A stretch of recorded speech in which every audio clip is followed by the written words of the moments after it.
अफरासियाब अपने दफ्तर में बैठा हुआ था। उसके चेहरे पर गौर फिक्र और शदीद उलझन के आसार थे। उसके सामने मेज पर अखबार रखा हुआ था। उसमें दो ऐसी खबरें शाये हुई थी कि अफरासियाब का उलझन में पड़ जाना यकीनी बात थी। वो एक मखसूस अंदाज़े फ़िक्र का मालिक था, इसलिए ऐसी अजीबोगरीब खबरों को एक मखसूस जाविये से देखना उसकी फितरत सानिया बन चुकी थी। वो इन खबरों को कई कई मरतबा पढ़ चुका था। शौहर का चेहरा दो हिस्सों में बंट जाता है, बदचलन बीवी का बयान। आज अदालत में एक दिलचस्प मुकदमा पेश हुआ। एक शौहर ने अपनी बीवी पर इल्ज़ाम लगाया कि वो उसे अपने पास नहीं आने देती और तरह तरह के बहाने बनाती है। वो उससे तंग आ गया है और तलाक लेकर अपना पीछा छुड़ाना चाहता है। उस शख्स ने मजीद इल्ज़ाम लगाते हुए कहा कि उसे अपनी बीवी के चाल चलन पर शुबा है, क्योंकि वो अक्सर रात के वक्त बिस्तर से गायब हो जाती है और बाहर घूमती हुई मिलती है। अदालत ने जब औरत से बाज पुरस की तो उसने रोते हुए बताया कि वो हरगिज़ बदचलन नहीं है और अपने शौहर को बेहद चाहती है। उसने ख्याल जाहिर किया कि शायद उसे सोते में चलने का मर्ज हो गया है। उसने ये भी बताया कि जब उसका शौहर उसके करीब आता है तो उसे अपने शौहर का चेहरा दो हिस्सों में मुनक़सिम नजर आता है। वह इस मंजर से खौफज़दा हो जाती है और शौहर को अपने करीब नहीं आने देती। अदालत ने उसका बयान सही मानने से इनकार करते हुए तनसीखे निकाह का हुक्म दे दिया। इस खबर के बाएं तरफ दो कालम छोड़कर किसी कदर नीचे की तरफ वह दूसरी खबर शाया हुई थी जिसने अफरासियाब को उलझन में डाल रखा था। दिमागी आर्जा ने जान ले ली, एक औरत की खुदकुशी का पुरस्रार वाकया। वजीर कॉलोनी की एक औरत ने आज ख्वाब आवर दवा की बहुत ज़्यादा मिकदार खाकर खुदकुशी कर ली। औरत ने इतराफ़नामे में लिखा है कि वह अपने दिमागी आर्जे से आजिज़ होकर अपने हाथों से अपनी जान ले रही है, इसलिए किसी पर उसकी मौत का इल्ज़ाम न लगाया जाए। उसके शौहर ने रोते हुए हमारे रिपोर्टर को बताया कि वो दोनों एक दूसरे को बेहद चाहते थे। चंद दिन से उसकी बीवी को एक पुरस्रार दिमागी मर्ज लायक हो गया था, जिसकी बिना पर वो उसे अपने करीब नहीं आने देती थी। उसे अपने शौहर का चेहरा बीच से कटा हुआ नजर आता था। उसके इलाज की बेहद कोशिश की गई, डॉक्टरों और नफ्सियात के माहिरीन से रुजू किया गया, लेकिन इस अजीबोगरीब मर्ज का कोई इलाज ना हो सका और आखिरकार मायूस होकर उसने खुदकुशी कर ली।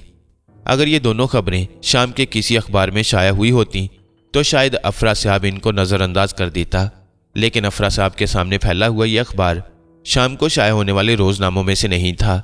दूसरी बात यह थी कि यह मुल्क का वाहिद अखबार था जिसे सही मायनों में सेहतमंद सहाफ़त का नकीब कहा जा सकता था।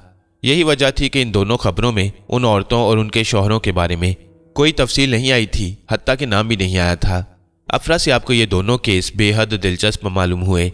वो इनके बारे में छानबीन करना चाहता था, चुनाचे उसने सोचा कि अखबार के एडिटर को फ़ोन करके उन औरतों और उनके शौहरों के नाम पते हासिल कर ले।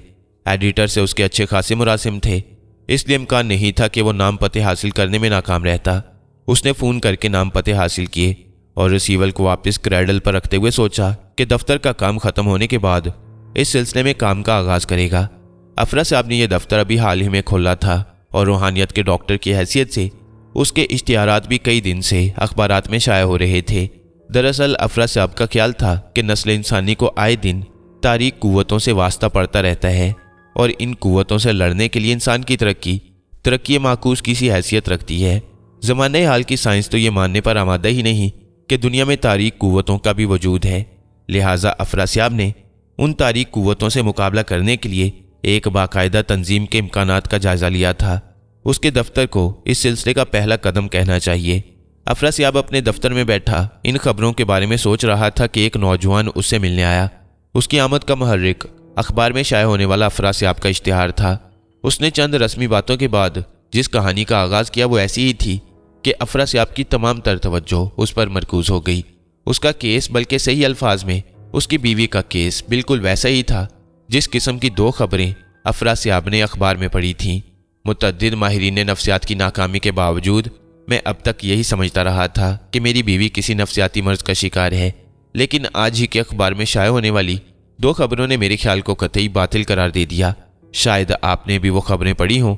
उन खबरों के मुताबिक मैं वो खबरें पढ़ चुका हूँ। अफरासियाब उसकी बात काटता हुआ बोला, तो फिर आप खुद ही सोचिए, ये कैसे मुमकिन है कि एक ही वक्त में तीन मुख्तलिफ औरतें एक ही किस्म के नफ्सियाती मर्ज का शिकार हो जाएं?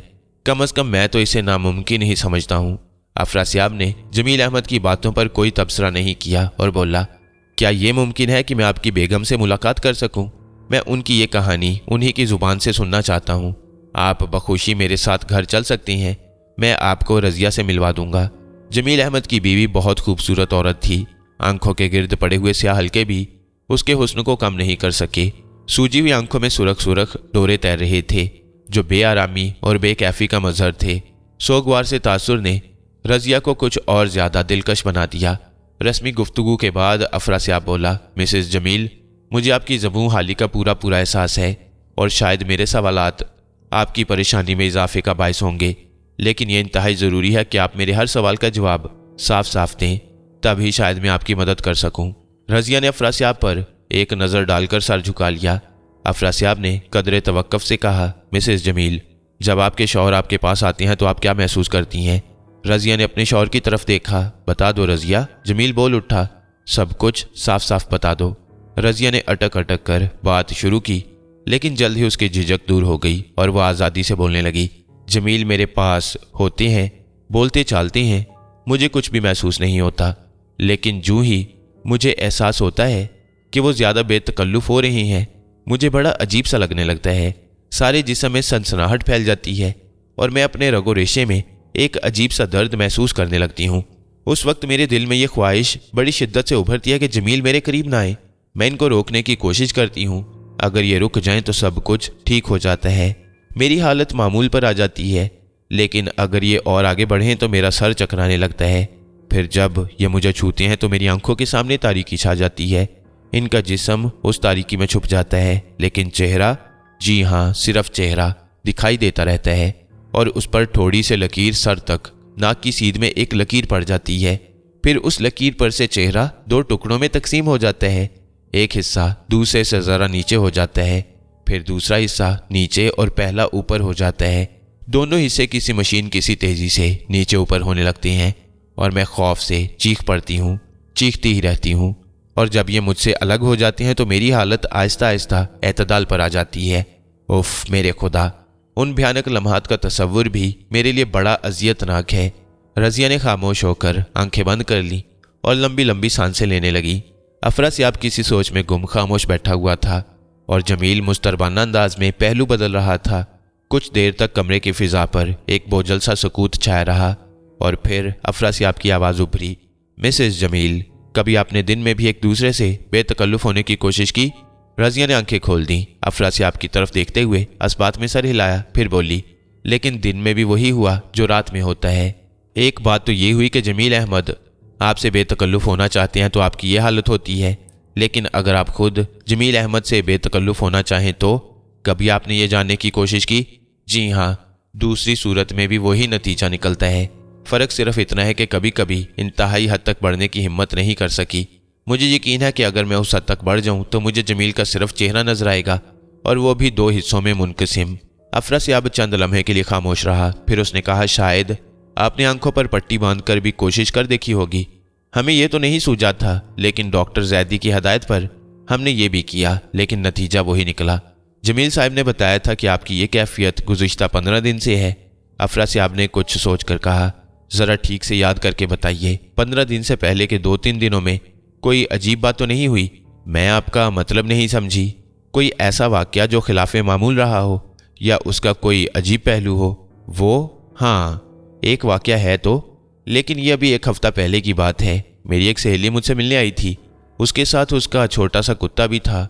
वो उसे अक्सर हमारे यहाँ लाती रहती थी, इसलिए वो मुझसे काफ़ी मायूस हो गया था। लेकिन उस रोज़ ना जाने क्या बात हुई कि वह मुझे देख देख कर भौंकता और मुझसे दूर भागने की कोशिश करता रहा।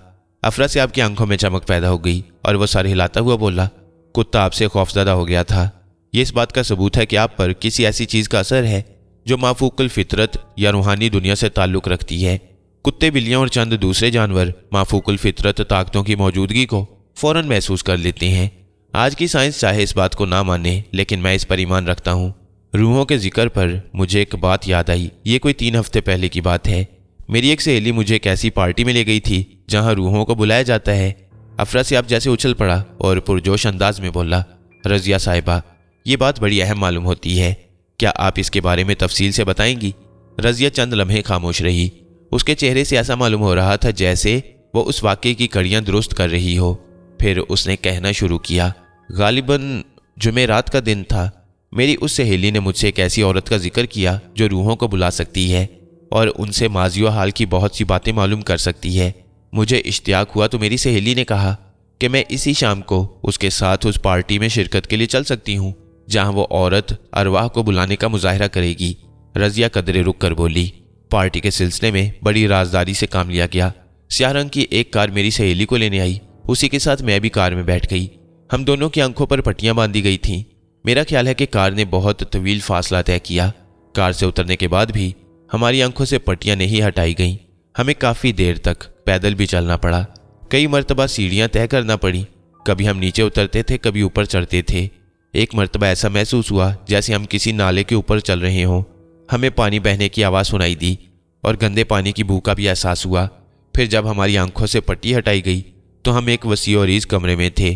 کچھ عجیب وحشتناک سا ماحول تھا۔ روشنی بہت ہلکی تھی جو ایک مشال کی مرہون منت تھی۔ بوسیدہ دیواریں کسی پرانے قلعے کے زندان کی معلوم ہوتی تھیں۔ مجھے آنکھیں کھولتے ہی خوف کا احساس ہوا۔ وہاں پہلے سے کچھ لوگ ایک بڑی سی میز کے گرد بیٹھے ہوئے تھے۔ ہمیں بھی 2 کرسیاں دے دی گئیں۔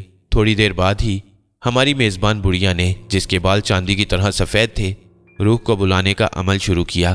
میں اس قسم کی بہت سی پارٹیوں میں شریک ہو چکا ہوں۔ افراسیاب بول پڑا، مجھے علم ہے کہ وہاں کیا کیا ہوتا ہے، اس لیے آپ وہ سب کچھ بیان کرنے کی بجائے کوئی ایسا واقعہ بتائیں جو صرف آپ کے ساتھ پیش آیا ہو۔ مثلاً یہ کہ آپ سے شاید کوئی رسم ادا کرائی گئی ہو، یا آپ نے وہاں کچھ کھایا پیا ہو، یا آپ کی ملاقات کسی خاص شخصیت سے ہوئی ہو۔ جب ہم وہاں پہنچے تو ایک جوان آدمی نے آگے بڑھ کر ہمارا استقبال کیا۔ میری سہیلی اسے کافی بے تکلف تھی۔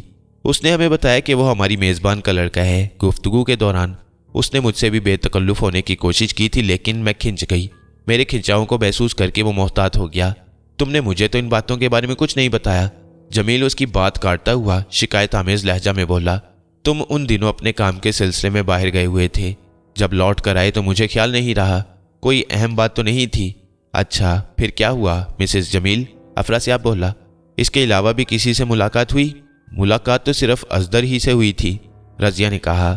ہماری میزبان کے لڑکے کا نام ازدر تھا، بڑا عجیب نام ہے۔ خیر آگے کہیے۔ میں نے وہاں کچھ کھایا پیا تو نہیں، لیکن ایک گلاس پانی ضرور پیا تھا اور ایک پیالی شاید چائے کی پی تھی۔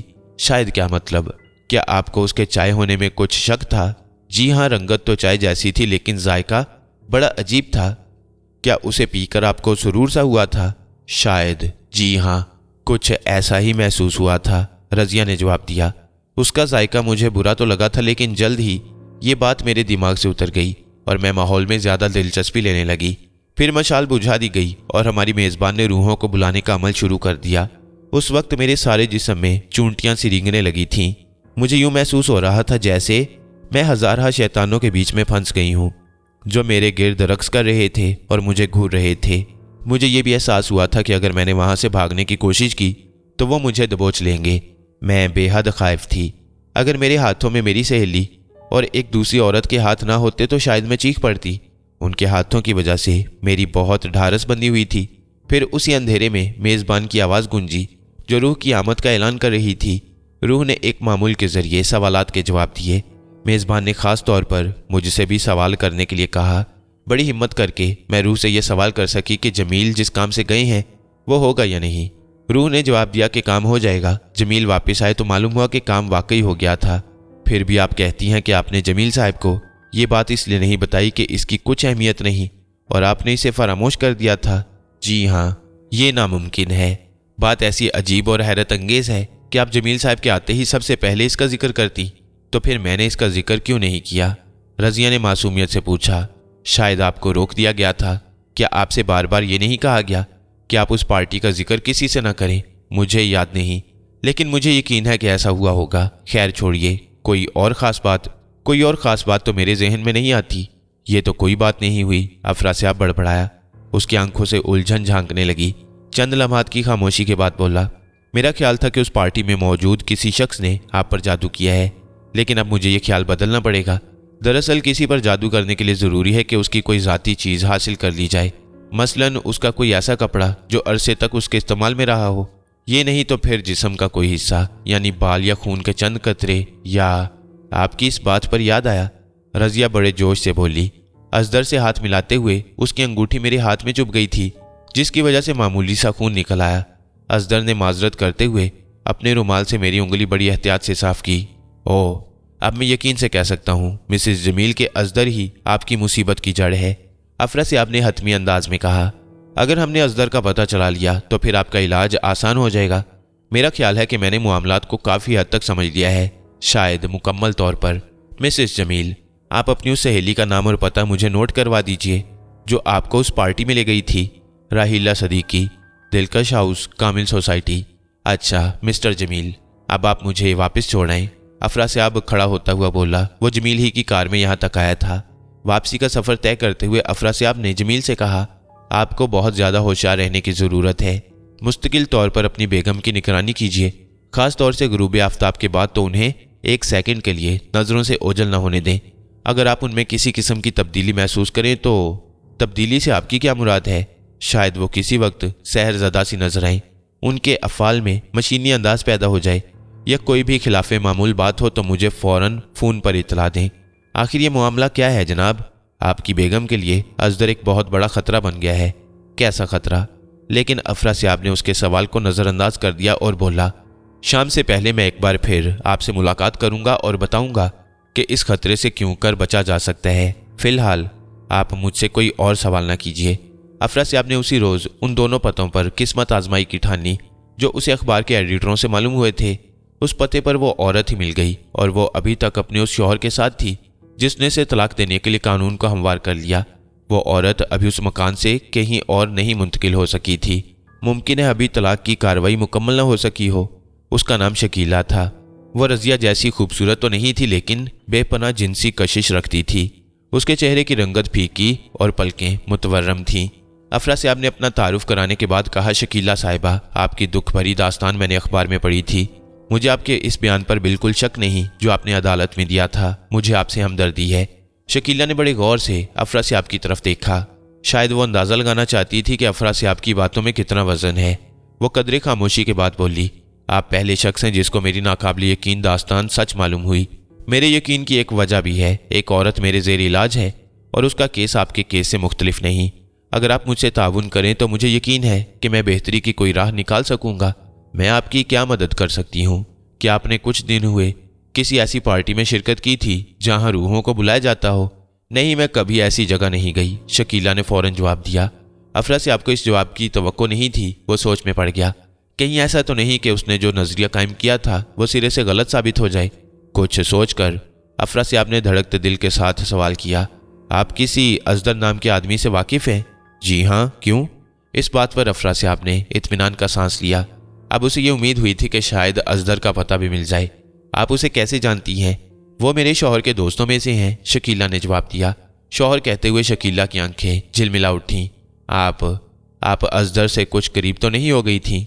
अफरासियाब ने कदरे तजब्जुब के साथ सवाल किया। क्या मतलब? शकीला की तेवरियां चढ़ गईं। देखिए, आप गलत न समझें, मैं आप पर किसी किस्म का इल्ज़ाम नहीं लगाना चाहता, अफरासियाब जल्दी से बोला। शायद आप इस बात से वाकिफ ना हो, लेकिन आपकी मुसीबत का बाइस यही शख्स असगर है। अगर आप मुझे उसके बारे में तफसील से बताएं तो अनायत होगी। मैं नहीं समझ सकती कि आपकी इस बात में कितना वजन है। असगर साहब के बारे में मुझको सिर्फ इतना मालूम है कि वो मेरे शौहर के दोस्त हैं। उनके साथ कई मरतबा हमारे घर भी आ चुकी हैं। वो किसी तरह भी मेरी मुसीबत का बाइस नहीं हो सकते। वो कभी मेरे करीब नहीं आए। क्या वाकई कभी करीब नहीं आए? एक बार शकीला के चेहरे से नागवारी का इजहार हुआ, लेकिन इससे पहले कि वो अपनी नागवारी का इजहार करती, अफरासियाब फिर बोल पड़ा। अच्छी तरह सोचकर जवाब दीजिए।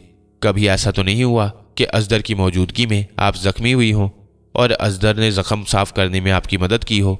शकीला बेसाख्ता चौंक पड़ी। उसने बड़ी हैरत से कहा, आपने ये सवाल कैसे किया? पहले आप जवाब दीजिए मेरी बात का। जी हाँ, एक मरतबा ऐसा हुआ था। असगर साहिब आए हुए थे। मैं उनकी तवाज़ो के लिए कोई फल काट रही थी। उन्होंने मुझे घूर कर देखा। उनको घूरते देखकर शर्म से मेरा हाथ बहक गया और चाकू की धार उंगली पर चल गई। इससे पहले कि मैं या मेरे शौहर कुछ करते, असगर साहब ने झट मेरा हाथ पकड़ लिया और अपने रुमाल से मेरी उंगली साफ करने लगे। इससे पहले कि मेरे शौहर पट्टी लेकर आए, उन्होंने अपने रुमाल ही से मेरी उंगली पर पट्टी बांध दी। वो रुमाल उन्होंने वापस भी ले लिया होगा।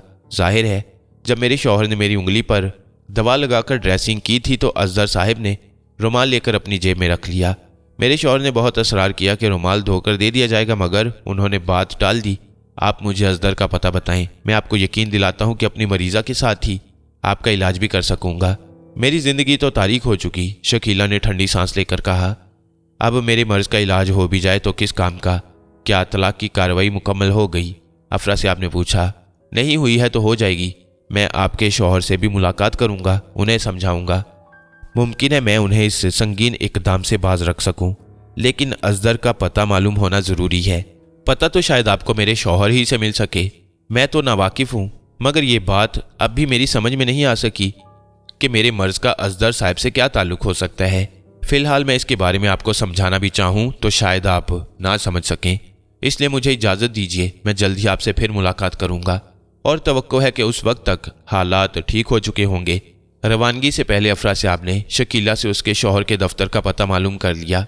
शकीला का शौहर नसीम सरकारी मुलाजिम था। जब अफरासियाब पहुंचा तो वो अपने दफ्तर में मौजूद था। नसीम साहब, अफरासियाब ने मुसाफिया के लिए हाथ बढ़ाते हुए कहा, मैं अपने हल्का अहबाब में अफरासियाब ईरानी के नाम से मशहूर हूँ।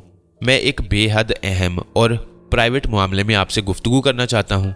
ये सब कुछ तो आपने चपड़ासी के हाथ भिजवाए हुए पर्चा पर भी लिख दिया था, इसलिए इन बातों को दोहराने की कोई ज़रूरत नहीं, नसीम ने उखड़े उखड़े से लहजे में कहा। उसने अफरासियाब के बढ़ते हुए हाथ को भी नज़रअंदाज कर दिया। अफरासियाब ने बगैर किसी नाखुशगवार तासुर के अपना हाथ नीचे गिरा लिया। उसे नसीम से हमदर्दी थी। बीवी की तरफ से बदगुमानी और घर के झगड़े अदालत तक पहुंचने की बदनामी हर शरीफ आदमी को चिड़चिड़ा बना देती है।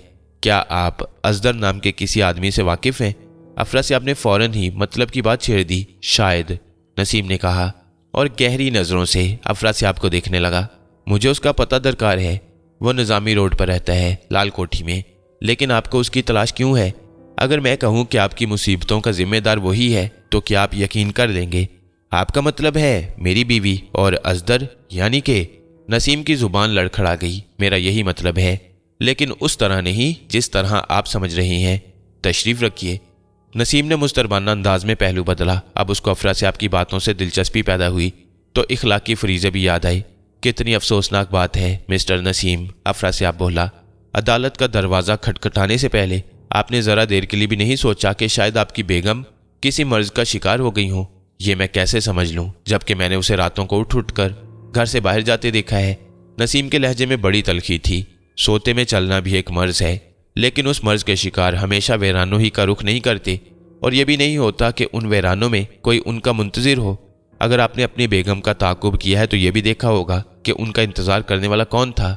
नहीं, मैं उसे नहीं देख सका। वो बड़ी सी स्याह चादर ओढ़े हुए था। फिर वो दोनों साथ ही साथ एक वीरान इमारत की तरफ बढ़े थे, लेकिन जब मैं इमारत के करीब पहुंचा तो वो नहीं नजर आए और मैं खून के घूंट पीता हुआ वापस लौट गया। आपकी बेगम साहिबा सुबह के करीब लौटी होंगी। हाँ, और आप कहते हैं कि मैं उसे किसी मर्ज का शिकार समझ लूँ? क्या आप जादू टूने पर यकीन रखते हैं? नसीम ने चुभती हुई नज़रों से अफरासियाब को देखा और फिर खुश्क लहजे में बोला, क्या आज के तरक्की याफ्ता दौर में भी इन फजूलियात पर यकीन किया जा सकता है? मेरा ख्याल है कि कोई भी पढ़ा लिखा आदमी इन खुराफात पर यकीन नहीं कर सकता। मैं जाहिल नहीं हूँ, अफरासियाब ने मुस्कुरा कर कहा। PhD हूँ, लेकिन जादू और जादूगरों पर उतना ही यकीन रखता हूँ जितना खुदा की ज़ात पर। नदीम हैरत और बेतबारी से उसकी तरफ देखने लगा। आप मानने या ना मानने, अफरासियाब कहता रहा, आपकी बेगम साहिबा अजदर के जादू का शिकार हुई हैं। आज का अखबार उठा कर देखें, आज के केस की खबर के पास ही एक खुदकुशी की खबर मौजूद है। खुदकुशी करने वाली औरत को भी अपने शौहर का चेहरा 2 टुकड़ों में तकसीम नजर आता। आप मेरे साथ चलें तो मैं आपको एक और औरत से भी मिलवा सकता हूँ। उस औरत का केस भी आपकी बीवी से मुख्तलिफ नहीं। उसी औरत ने मुझे बताया है कि अजदर ने उसकी उंगली में अंगूठी चबोकर थोड़ा सा खून निकाल लिया था, और मैं जानता हूँ कि उसका मकसद उस औरत पर जादू करना था। क्या आप भूल गए कि आपकी बीवी की उंगली कटने पर अजदर ने क्या किया था? नसीम की आंखों से झांकती हुई बेएतबारी में कुछ कमी आ गई, लेकिन हैरत में इजाफा हो गया। अफरासियाब फिर बोला, आप मुझे उस जगह का पता बता दें जहां आपने अपनी बेगम साहिबा को उस अजनबी शख्सियत से मिलते देखा था। पुराने किले के खंडरात में शुमाली हिस्सा। नसीम ने इस तरह जवाब दिया जैसे ख्वाब में बोल रहा हो। आप अपनी बेगम को तलाक देने का ख्याल तर्क कर दें, वो मासूम है। उन्हें तो ये भी नहीं मालूम कि उन पर क्या बीती है। आपने जो मालूमात पहुंचाई हैं उनके लिए बहुत बहुत शुक्रिया। अफरासियाब रुखसती रसूमात की अदायगी के लिए नहीं रुका, उठा, मुड़ा और नसीम को हैरानो शशदर छोड़ता हुआ कमरे से निकल गया। शाम हो रही थी और अफरासियाब कुछ मखसूस किस्म की तैयारियों में मशगूल था। नसीम से मुलाकात करने के बाद वो सीधा अपने घर चला आया। نہ تو راحیلہ صدیقی سے ملاقات کرنے کی سوچی اور نہ اس آدمی سے ملا جس کی بیوی نے خودکشی کی تھی۔ اب ان دونوں سے ملنا قطعی غیر ضروری ہو چکا تھا۔ اصغر کے گھر کا پتہ بھی معلوم ہو گیا تھا اور وہ جگہ بھی علم میں آ گئی تھی جہاں اصغر اپنے شکار کو بلا کر جنسی آسودگی حاصل کرتا۔ ہاں، افراسیاب نے یہی نظریہ قائم کیا تھا کہ اصغر جنس زدہ جادوگر تھا۔ جو عورتیں اس کو پسند آتی تھیں وہ ان کو جادو کر کے اپنے قابو میں کر لیتا۔ اسے یہ بات گوارا نہیں تھی کہ وہ جس عورت کو اپنے لیے وقف کرے اس عورت پر کوئی دوسرا شخص بھی متصرف ہو۔ اس لیے وہ یہ بندوبست بھی کرتا کہ اگر کوئی شخص خواہ اس عورت کا شوہر خواہ کوئی اور اس کی پسندیدہ عورت کے قریب آنے کی کوشش کرے تو اس عورت کو اس شخص کا چہرہ 2 حصوں میں تقسیم نظر آنے لگے۔ ظاہر ہے کہ اس خوفناک صورتحال میں کسی یکجائی کا سوال ہی نہیں پیدا ہوتا۔ رضیہ کے بارے میں افراسیاب کا خیال یہ تھا کہ وہ ابھی اصغر کی ہوس کا نشانہ نہیں بن سکی۔ افراسیاب کے اس خیال کی وجہ یہ تھی کہ جمیل نے رضیہ کو کبھی رات کے وقت گھر سے غائب نہیں پایا۔ افراسیاب کی دانست میں ابھی اصغر کی دلچسپیوں کا مرکز کوئی دوسری عورت تھی۔ اس سے دل بھر جانے کے بعد ہی اصغر پوری طرح رضیہ کی طرف متوجہ ہوتا اور اسے بھی اپنے ہوس کا نشانہ بناتا۔ وہ اپنے جادو کے ذریعے رضیہ کو اپنی پسندیدہ جگہ پر بلوا لیتا، غالباً اسی پرانے قلعے پر جس کے بارے میں افراسیاب کو نسیم سے معلوم ہوا۔ لیکن اس سے پہلے کہ وہ شیطان صفت آدمی رضیہ کو بھی اپنی ہوس کا نشانہ بناتا، افراسیاب اس پر وار کر دینا چاہتا تھا۔ اس وقت کی تیاریاں اسی سلسلے کی تھیں۔ سورج غروب ہونے سے پہلے افراسیاب نے 2-3 وظیفوں کا ورد کر لیا تاکہ ساحر کے مقابلے پر اس کی روحانی قوت کمزور نہ پڑنے پائے۔ پھر اس نے اپنی خوابگاہ کی مکفل الماری کھول کر ایک لمبا سا ڈبہ نکالا جس پر مخمل چڑھی ہوئی تھی۔ اس ڈبے کی موٹائی تو بہت کم تھی لیکن لمبائی 3 فٹ تک ضرور ہوگی، چوڑائی بھی زیادہ نہیں، صرف 6 انچ معلوم ہوتی تھی۔ افراسیاب نے ڈبہ کھولا، اس میں قدیم طرز کی ایک تلوار رکھی ہوئی تھی، ہزاروں سال پرانی تلوار جس کی آب و تاب میں کوئی کمی نہیں آئی تھی۔ افراسیاب کو یہ ورثے میں ملی تھی۔ ایک روایت کے مطابق اس کا تعلق حضرت سلیمان علیہ السلام سے تھا۔ حضرت سلیمان علیہ السلام نے کسی وقت خوش ہو کر یہ تلوار افراسیاب کے جد امجد کو بخش دی تھی۔ تب سے اب تک افراسیاب کے خاندان نے اس تلوار کی حفاظت کی تھی۔ افراسیاب کے والد بھی، جن کو گندی روحوں اور ان روحوں سے کام لینے والوں سے مار کے کرنے کا شوق رہا تھا، اس تلوار کو استعمال کرتے رہے تھے۔ لیکن افراسیاب کے ذہن میں اس تلوار کے استعمال کا خیال آج پہلی مرتبہ آیا اور افراسیاب کو یقین بھی تھا کہ یہ سلیمانی تلوار اصغر کے مقابلے پر ناکام ہرگز نہیں ہوگی۔ مغرب کے بعد وہ جمیل کے گھر پہنچا، لیکن اس وقت جمیل گھر پر تھا نہ اس کی بیوی۔ وہ دونوں کب نکلے تھے گھر سے؟ افراسیاب نے جمیل کے ایک نوکر سے پوچھا۔ ابھی تھوڑی دیر پہلے بیگم صاحبہ کہیں گئی اور ان کے پیچھے پیچھے صاحب بھی چلے گئے۔ افراسیاب کا ماتھا ٹھنکا۔ خدا جانے یہ اس تلوار کی کرامت تھی یا کوئی دوسری بات کہ افراسیاب کو خطرے کا احساس ہو گیا۔ اس نے تیزی سے پوچھا، کیا وہ دونوں ساتھ ساتھ نہیں گئے؟ جی نہیں، پہلے بیگم صاحبہ گئی تھی اور ان کے بعد کیا جمیل صاحب نے کسی کو فون کیا تھا؟ افراسیاب نے بات کاٹتے ہوئے سوال کیا۔ جی صاحب، شاید وہ فون ہی کر رہے تھے جب بیگم صاحبہ گھر سے نکلیں، پھر اس کے بعد صاحب بھی دوڑتے ہوئے باہر چلے گئے۔ یقین تو نہیں کیا جا سکتا تھا لیکن پھر بھی افراسیاب کا یہ شبہ کافی مضبوط تھا کہ رضیہ اصغر کے حکم پر گھر سے نکلی ہوگی۔ افراسیاب کی ہدایت کے مطابق جمیل نے اسے فون پر اطلاع دینی چاہیے، لیکن رابطہ قائم نہ ہونے پر خود ہی رضیہ کے تعاقب میں چلا گیا۔ افراسیاب نے اسے یہ تاکید تو بڑی سختی سے کی تھی کہ رات کے وقت رضیہ ایک سیکنڈ کے لیے بھی نظروں سے اوجھل نہ ہونے پائے۔ افراسیاب کو یقین تھا کہ اگر رضیہ کو اصغر نے طلب کیا تو وہ پرانے قلعے ہی کی طرف گئی ہوگی۔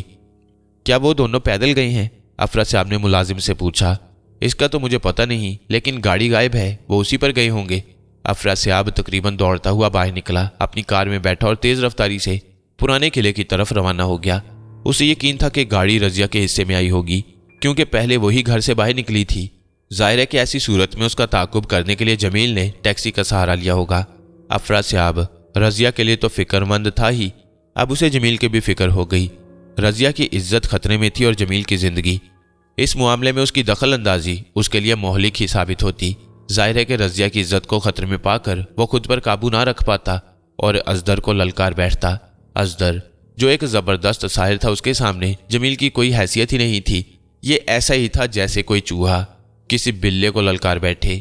پرانے قلعے کے کھنڈرات کافی وسیع علاقے میں پھیلے ہوئے تھے، مگر نسیم نے شمالی حصے کی نشاندہی کی تھی، اس لیے افراسیاب نے ادھر ہی کا رخ کیا۔ دور ہی سے جمیل کی کار دکھائی دے گئی۔ کار کیا دکھائی دے گئی؟ اس کی روشن بتیاں نظر آ گئیں۔ افراسیاب نے قریب پہنچ کر اپنی کار روکی اور انجن بند کر دیا، پھر ڈیش بورڈ کے خانے سے ٹارچ نکالی اور سلیمانی تلوار سنبھالتا ہوا ٹوٹی پھوٹی عمارت کے قریب ترین حصے کی طرف بڑھا۔ وہ دل ہی دل میں خدا سے رضیہ کی عزت اور جمیل کی زندگی کے لیے دعائیں مانگ رہا تھا۔ ایک دیوار کے قریب جمیل پڑا نظر آ گیا۔ وہ بے ہوش تھا۔ اس کے چہرے اور جسم کے دوسرے حصوں پر زخموں کے نشانات تھے۔ ایسا معلوم ہوتا تھا جیسے کوئی درندہ اسے بھنبوڑتا رہا ہو۔ افراسیاب نے اپنی جیب سے ایک تعویذ نکالا۔ وہ اپنے گھڑی سے رضیہ اور جمیل کے لیے ایک ایک تعویذ لے کر چلا تھا۔ اس نے جمیل کا سر ایک ہاتھ سے سنبھالتے ہوئے دوسرے ہاتھ سے تعویذ اس کے گلے میں ڈال دیا، پھر اسے دونوں ہاتھوں پر اٹھا کر کار کے قریب لے گیا۔ پچھلی نشست کا دروازہ کھول کر اسے آہستگی سے اندر لٹا دیا۔ اس کے بعد پھر تلوار کو ہاتھ میں تولتا اور وظائف پڑھتا ہوا اس جگہ پہنچ گیا جہاں جمیل بے ہوش ملا تھا۔ افراسیاب کو توقع تھی کہ وہیں کوئی ایسا راستہ ہوگا جس سے ازدر رضیہ کو اپنے ساتھ لے گیا ہوگا۔ یہاں پہنچ کر جمیل شاید اپنے اوپر قابو نہ رکھ سکا تھا۔ اس نے ازدر پر حملہ کر دیا ہوگا اور ازدر نے خود اس سے نپٹنے کی بجائے اسے اپنے کسی شیطان یا عفریت کے حوالے کر دیا ہوگا۔ یہ خیال افراسیاب کے ذہن میں اس لیے آیا کہ جمیل کو بری طرح بھنبوڑا گیا تھا۔ افراسیاب کو حیرت تو اس بات پر تھی کہ اس بلا نے جمیل کو زندہ کیسے چھوڑ دیا۔ اچانک ہلکی ہلکی زرد روشنی اور ٹھنڈک کا احساس ہوا تو افراسیاب چونک کر مڑا۔ اس کی نظروں کے سامنے زرد رنگ کی روشنی جیسے ایک سانچے میں سمٹتی جا رہی تھی۔ جب وہ پوری طرح سمٹ گئی تو ایک عجیب سا جانور عالم وجود میں آ گیا۔ شاید یہی وہ بلا تھی جس نے جمیل کو اپنی بربریت کا نشانہ بنایا۔ زرد روشنی سے بنا ہوا وہ چوپایا عجیب الخلقت تھا۔ اس میں کئی دوسرے جانوروں کی جھلکیاں موجود تھیں۔ سر کسی گینڈے کی طرح تھا اور دھانا کسی بھیڑیے کے منہ کی طرح پھیلا ہوا، اور اس میں بڑے بڑے نوکیلے دانت لگے ہوئے تھے۔ وہ آہستہ آہستہ اپنے پیر زمین پر رگڑ رہا تھا اور منہ سے گراہٹ کی آواز نکل رہی تھی۔ زرد زرد آنکھوں کی روشنی میں کچھ اضافہ ہو رہا تھا، جسم پھولتا جا رہا تھا۔ یہ بات صاف ظاہر تھی کہ وہ حملہ کرنے کی تیاری کر رہا تھا۔ افراسیاب نے بلند آواز سے وظیفہ پڑھنا شروع کر دیا اور تلوار کو دونوں ہاتھوں سے سنبھال کر مقابلے کے لیے تیار ہو گیا۔ ادھر وہ عفریت اپنی جگہ سے اچھلی، ادھر افراسیاب نے تلوار کو گردش دی۔ تلوار عفریت کے جسم سے ٹکرائی تو افراسیاب کو بڑے زور کا جھٹکا لگا۔ وہ زمین پر گر پڑا، لیکن اس نے تلوار ہاتھ سے نہیں چھوڑی۔ ادھر اس عفریت کے منہ سے ایسی آوازیں نکل رہی تھیں جیسے وہ کسی ہولناک اذیت میں مبتلا ہو۔ آہستہ آہستہ اس کی آواز مدھم پڑتی جا رہی تھی اور جسم کی روشنی ماند پڑنے لگی، ساتھ ہی ساتھ جسم سکڑتا بھی جا رہا تھا۔ افراسیاب کے دیکھتے ہی دیکھتے جسم بالکل غائب ہو گیا۔ جس جگہ وہ پڑا تھا وہاں کی زمین گیلی گیلی سی لگ رہی تھی اور وہاں سے ایسا تعفن اٹھ رہا تھا جیسے کوئی مردار عرصے سے وہاں پڑا ہوا سڑ رہا ہو۔ افراسیاب کی ٹارچ زمین پر گر پڑی۔ اسے اٹھا کر وہ دیوار کا جائزہ لینے لگا۔ اس کا خیال تھا کہ وہاں کوئی خفیہ راستہ ہوگا۔ آخر اسے ایک قدرے ابھری ہوئی اینٹ پر شبہ ہوا۔ اس نے دائیں پیر سے اس اینٹ کو دبایا۔ اس کے دبتے ہی ایک حصہ شک ہوتا چلا گیا اور سیڑھیاں نظر آئیں۔ افراسیاب نے ایک بار پھر کسی وظیفے کا ورد کرتے ہوئے پہلی سیڑھی پر قدم رکھ دیا۔ سیڑھیاں طے کرتے ہوئے ایسا محسوس ہو رہا تھا جیسے اندھیرے میں سینکڑوں شیطانی وجود اس کے منتظر ہوں۔ اس احساس کے باوجود بھی افراسیاب جھجکے بغیر سیڑھیاں طے کر کے طے خانے میں پہنچ گیا۔ یہ جگہ کسی سرنگ سے مشابہہ تھی۔ افراسیاب آگے بڑھتا رہا۔ اسے کئی جگہ سیڑھیاں اترنا اور چڑھنا پڑی، اور ایک جگہ وہ چھوٹی سی پلیا کے اوپر سے بھی گزرا جس کے نیچے بدبودار پانی کا نالا بہہ رہا تھا۔ کئی مرتبہ افراسیاب کو یوں محسوس ہوا جیسے کئی روشن وجود اس کا پیچھا کر رہے ہوں، لیکن اس نے مڑ کر نہیں دیکھا۔ وہ کسی بھی شے سے الجھ کر اپنا وقت ضائع کرنا نہیں چاہتا تھا۔ رضیہ کی عزت خطرے میں تھی۔ وہ اسے ہر قیمت پر بچانا چاہتا تھا۔ اس بات کا اسے یقین تھا کہ اب کوئی شے اس پر حملہ نہیں کرے گی۔ سلیمانی تلوار واقعی ویسی ہی نکلی جیسا افراسیاب اپنے والد سے اس کے بارے میں سن چکا تھا۔ سرنگ کا خاتمہ ایک دروازے پر ہوا جو بند تھا۔ افراسیاب نے اسے کھولنا چاہا مگر ناکام رہا۔ یہ بڑی پریشانی کی بات تھی۔ تلوار پر سلیمانی تلوار آزمائی تو جا سکتی تھی، لیکن دروازہ جادو کا نہیں تھا کہ تلوار کی زد میں آ کر باطل ہو جاتا۔ وہ بڑی مضبوط لکڑی اور لوہے کا بنا ہوا تھا۔ کچھ نہ سوجی تو افراسیاب تلوار ہی کو آزماتا، لیکن اچانک دروازہ کھل گیا۔ دروازہ کھولنے والا ازدر ہی ہوگا۔ افراسیاب نے اسے پہلے کبھی نہیں دیکھا تھا، لیکن یہاں ازدر کے علاوہ کسی اور کی موجودگی کی توقع نہیں کی جا سکتی تھی۔ تم کو یہاں تمہاری موت لے آئی ہے افراسیاب، ازدر چلایا۔ ایک معمولی سی شے کو اپنی تلوار کا نشانہ بنا کر تم یہ سمجھ بیٹھے ہو کہ ازدر کو مار لیا۔ تم میری تلوار کو معمولی تلوار سمجھ کر غلطی کر رہے ہو۔ اپنی موت کو آواز نہ دو اور وہی کرو جو میں تم سے کہوں۔ ازدر اس کی بات پر دھیان دیے بغیر پیچھے ہٹتا ہوا بولا، اندر آؤ اور میری قوت کا کرشمہ دیکھو۔ افراسیاب مضبوطی سے تلوار تھامے ہوئے کمرے میں داخل ہو گیا۔ سب سے پہلے اس کی نظریں رضیہ پر پڑیں جو ایک ستون کے سہارے سے کھڑی ہوئی تھی۔ اس کے جسم پر سرخ رنگ کی ایک لمبی سی چادر تھی جو اس کے حسین جسم کو چھپانے کی بجائے اسے اور زیادہ ہی جان خیز بنا رہی تھی۔ رضیہ، چادر الگ کر دو۔ असगर ने तहक्कमाना लहजे में कहा। रजिया चादर को दोनों हाथों से संभाले हुए थी। हाथों की गिरफ्त खत्म हुई और चादर फर्श पर गिर पड़ी, लेकिन अफरासियाब ने उसके गिरने का इंतजार नहीं किया। उसने तलवार संभाल कर असगर पर हमला कर दिया। तलवार असगर के जिस्म में से इस तरह गुजर गई जैसे साबुन में से बाल गुजर गया हो, लेकिन इसके बावजूद भी असगर को एक झटका लगा और वह फर्श पर ढेर हो गया। असगर का जिस्म हवा में तहलील होता जा रहा था। अफरासियाब जल्दी से खड़ा हो गया, लेकिन उसी वक्त किसी ने बड़े जोर से उसके जिस्म पर टक्कर मारी। अफरासियाब गिरते गिरते बचा, लेकिन इस मर्तबा तलवार उसके हाथ से छूट ही गई। रजिया, तलवार उठाओ। असगर की खनकती हुई आवाज़ अफरासियाब के कानों में पड़ी तो उसे जहनी तौर पर झटका सा लगा। वो तो ये समझ बैठा था कि सुलेमानी तलवार ने असगर का काम तमाम कर दिया है। अफरासियाब ने मुड़कर आवाज़ की सिमत देखा। असगर कुछ फासले पर खड़ा फातिहाना अंदाज में मुस्कुरा रहा था। जिस जगह असगर का जिस्म हवा में तहलील हुआ था, वहां फर्श इस तरह गीला हो गया था जैसे पानी छिड़का गया हो। वहां से मुर्दार के सड़ने का ताफुन भी उठने लगा। अफरासियाब, असगर बोला, तुमने मेरे एक और साथी को ख़त्म कर दिया जिसने अपनी हैयत मेरी जैसी कर ली थी। आवाज़ तुमने मेरी ही सुनी थी, लेकिन कत्ल मेरा नहीं किया था, और अब तुम्हारी तलवार तुम्हारे कब्जे से निकल चुकी है। अफरासियाब ने रजिया की तरफ देखा, जो मादरजाद बरहना फर्श पर झुकी हुई तलवार उठा रही थी। अफरासियाब ने झपट कर उससे तलवार छीन लेना चाही, मगर नाकाम रहा, क्योंकि अचानक रजिया के बिल्कुल करीब एक इफरीत नमूदार हुई और अफरासियाब उससे टकरा गया। उससे टकराकर वो दीवार के करीब जा पड़ा। उसे चोट तो अच्छी खासी आई, लेकिन उसने फुर्ती से खड़ा होने में देर नहीं लगाई।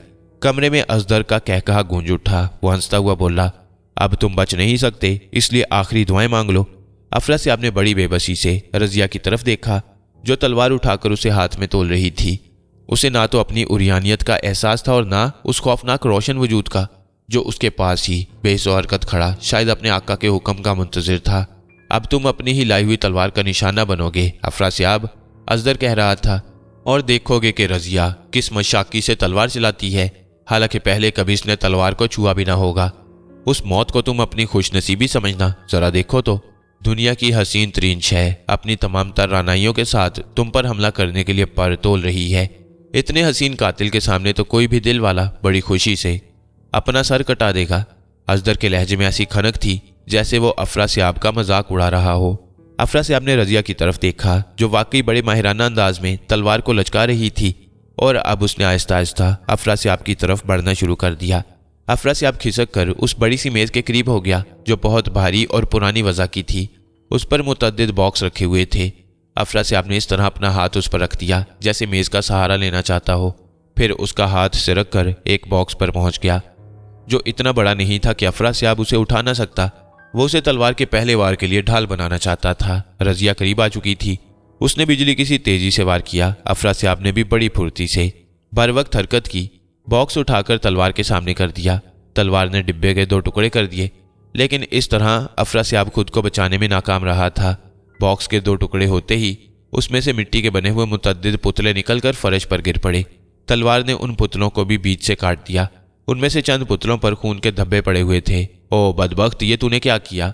असगर गुस्से में चिंघाड़ा, लेकिन अफरासियाब उसकी तरफ मुतवज्जा होने की बजाय रजिया की बदलती हुई हालत देखकर मुतहय्यर था। वो इस तरह गुमसुम खड़ी थी जैसे अचानक नींद से बेदार हुई हो। फिर शायद उसे अपनी उरियानियत का एहसास हुआ और वह बौखला गई। रजिया, अफरासियाब चीखकर बोला, तुम्हें यूं बरहना करने वाला तुम्हारे पास मौजूद है। तलवार के एक ही वार से उसका खात्मा कर दो। लेकिन उस वक्त रजिया की दिमागी हालत ऐसी नहीं थी कि वो सूरत हाल को समझकर कोई कदम उठा सकती। तलवार उसके हाथ से छूटकर फर्श पर गिर पड़ी। अफरासियाब और असगर बैक वक्त तलवार की तरफ लपके, लेकिन कामयाब भी अफरासियाब को हुई। उसने तलवार उठाते ही असगर पर वार कर दिया। तलवार असगर के सर में दूर तक उतरती चली गई और वो किसी कटे हुए शैतीर की तरह ढेर हो गया। उसके साथ ही वही फरीत जो अपनी आका के हुक्म की मुंतजिर थी, हवा में तहलील हो गई। रजिया अपने जिस्म को चादर में छुपा चुकी थी। अफरासियाब ने मेज पर रखे हुए बॉक्स उठाकर फर्श पर पटकना शुरू किए। उन सब में मिट्टी के पुतले मौजूद थे। अफरासियाब ने उन सबको तोड़ दिया। चूंकि एक पुतले ही के टूटने से रजिया की हालत ठीक हुई थी, इसलिए अफरासियाब को यकीन था कि दूसरे पुतलों का टूटना और बहुत सी औरतों को होश में लाने का बायस होता। ना जाने कितने घरों की तबाही टल जाती और कितने ही मोहब्बत भरे दिल टूटने से बच जाते। उस रात की बातें रजिया को एक भयानक ख्वाब की तरह याद रहीं। दूसरे दिन शाम को वो और जमील एक दूसरे की मोहब्बत में सरशार करीब करीब बैठे हुए थे। جمیل نے رضیہ کو اپنی آغوش میں سمیٹ لیا اور اس کی آنکھوں میں دیکھتا ہوا مسکرا کر بولا، اب تو تمہیں میرے چہرے کے 2 ٹکڑے نظر نہیں آتے؟ نہیں، اب میں بالکل ٹھیک ہوں۔ رضیہ کی آنکھوں میں خوشی کے آنسو تیر گئے۔ ہم افرا سے آپ کا یہ احسان زندگی بھر نہیں اتار سکتے رضیہ۔ ہوں۔ جمیل اس کے چہرے پر جھکا اور اپنے ہونٹوں سے اس کی آنکھوں میں تیرتے ہوئے آنسوؤں کو پی لیا۔